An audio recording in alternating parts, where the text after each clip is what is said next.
राधे राधे, जय श्री कृष्णा। स्वागत है आपका मेरे आज के इस नए व्लॉग में। आज है 14 मई 2024 और आज है गंगा सप्तमी। गंगा सप्तमी का त्यौहार माँ गंगा के जन्मोत्सव के रूप में मनाया जाता है। हम जा रहे हैं ऋषिकेश त्रिवेणी घाट में, तो देखते हैं वहाँ पर कितने श्रद्धालु आए हुए हैं गंगा स्नान करने के लिए। आज के दिन गंगा में स्नान करने से पुण्य की प्राप्ति होती है और दूर दूर से श्रद्धालु गंगा स्नान के लिए आते हैं। तो हम भी जा रहे हैं ऋषिकेश, तो चलते हैं और आप भी कीजिए हमारे साथ गंगा मैया के दर्शन। जय गंगा मैया की, हर हर गंगे।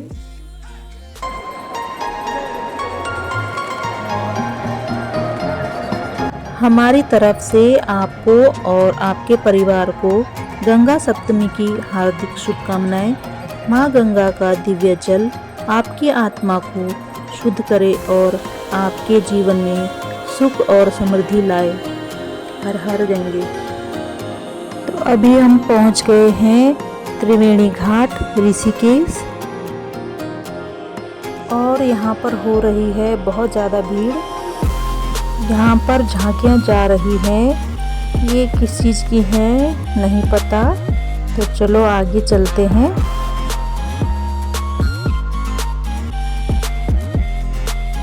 और आगे चलते हैं गंगा घाट पर गंगा स्नान करने के लिए।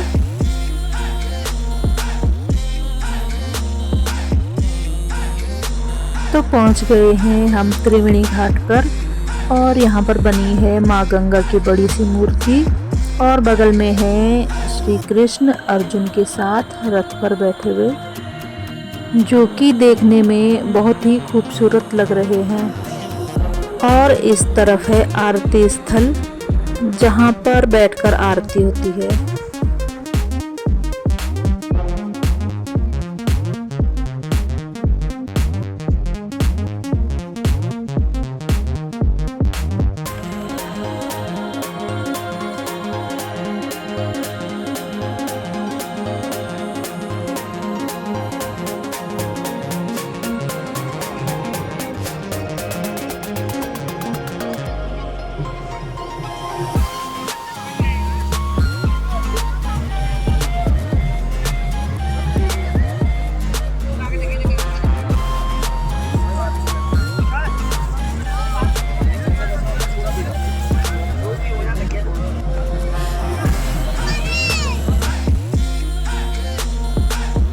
आज है गंगा सप्तमी, तो आज के दिन माँ गंगा का जन्मदिन के रूप में मनाया जाता है। और दूसरा दिन होता है गंगा दशहरा, जो कि जून में आता है, 16 जून को है शायद। और गंगा सप्तमी और गंगा दशहरा दोनों अलग अलग दिन मनाए जाते हैं और दोनों का ही अलग महत्व है। कई लोग सोचते हैं कि गंगा सप्तमी और गंगा दशहरा एक ही दिन आता है, लेकिन ये दोनों अलग अलग दिन मनाए जाते हैं। तो गंगा सप्तमी पड़ती है मई में और गंगा दशहरा आता है जून में। तो गंगा सप्तमी साल में एक ही बार पड़ती है और दूसरी बार गंगा दशहरा मनाया जाता है, तो दोनों में अंतर है।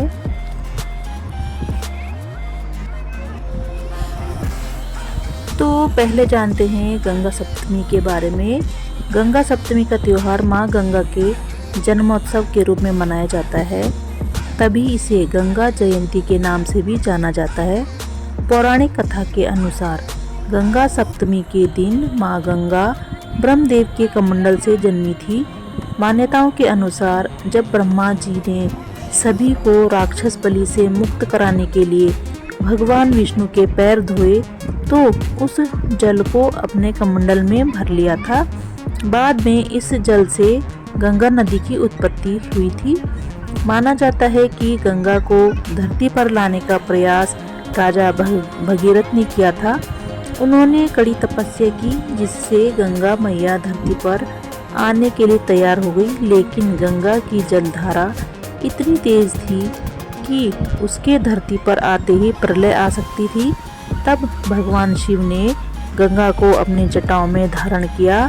कहते हैं जिस दिन माँ गंगा ब्रह्मा जी के कमंडल से शिव की जटाओं में पहुंची, उस दिन वैशाख शुक्ल पक्ष की सप्तमी थी, इसलिए ही इस दिन को गंगा सप्तमी के नाम से जाना जाता है। और अब जानते हैं कि गंगा दशहरा क्यों मनाया जाता है। जहाँ एक तरफ गंगा सप्तमी को गंगा मैया के जन्मोत्सव के रूप में मनाया जाता है, तो वहीं गंगा दशहरा को माँ गंगा के पृथ्वी पर आगमन की खुशी में मनाया जाता है। मतलब कि गंगा सप्तमी मनाई जाती है जब माँ गंगा का जन्म हुआ था, और गंगा दशहरा मनाया जाता है जब गंगा मैया पृथ्वी पर आई थी, तब गंगा दशहरा मनाया जाता है। तो माना जाता है कि गंगा सप्तमी के बाद गंगा मैया लगभग 32 दिनों तक शिवजी की जटाओं में बहती रही। फिर जब ज्येष्ठ महीने के शुक्ल पक्ष की 10वीं तिथि आई, तब भगवान शिव ने अपनी एक जटा खोली और गंगा माता को धरती पर भेज दिया। गंगा नदी में स्नान करने से व्यक्ति के जीवन में चल रही सभी समस्याओं का समाधान मिलता है और उसे वैभव की प्राप्ति होती है, साथ ही उसका स्वास्थ्य भी बेहतर होता है। तो चलिए जानते हैं कि गंगा सप्तमी के दिन किन कामों को करने से पुण्यकारी फलों की प्राप्ति होती है। गंगा सप्तमी के दिन मौसमी फलों का दान करें। कहते हैं कि इन चीज़ों का दान करने से धन प्राप्ति के योग बनते हैं, साथ ही मान सम्मान में भी वृद्धि होती है। गंगा सप्तमी के दिन जल का दान भी अत्यंत पुण्यकारी माना जाता है। जल का दान करने से सभी पापों से मुक्ति मिल जाती है। इसके अलावा आज के दिन सत्तू का दान भी लाभदायी होता है। गंगा सप्तमी के दिन गेहूं का दान भी करना चाहिए। ब्राह्मणों को गेहूं का दान करें। गेहूं का दान करने से व्यक्ति को धन, वैभव और ऐश्वर्य की प्राप्ति होती है। यदि आप गंगा सप्तमी के दिन गंगा नदी में स्नान नहीं कर पाते हैं, तो आप घर में रहकर भी गंगा स्नान कर सकते हैं। सुबह स्नान करते समय पानी में गंगा जल मिला दें और उसमें माँ गंगा का आह्वान करके माँ गंगा नदी में स्नान का लाभ पा सकते हैं। इससे आपको शुभ फलों की प्राप्ति होगी। गंगा पूजन के साथ ही आज के दिन दान पुण्य करने का भी विशेष रूप से महत्व है। इससे व्यक्ति को जीवन में हर तरह के सुख साधन प्राप्त होते हैं।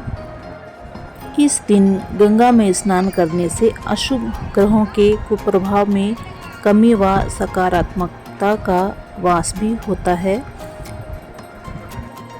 यह थी छोटी सी जानकारी माँ गंगा के विषय में। हमने कर लिए हैं माँ गंगा के दर्शन और गंगा में स्नान। अब मिलते हैं नेक्स्ट वीडियो में।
तो चलते चलते हमें दिखा है वहाँ पर काफ़ल वाला ठेली में।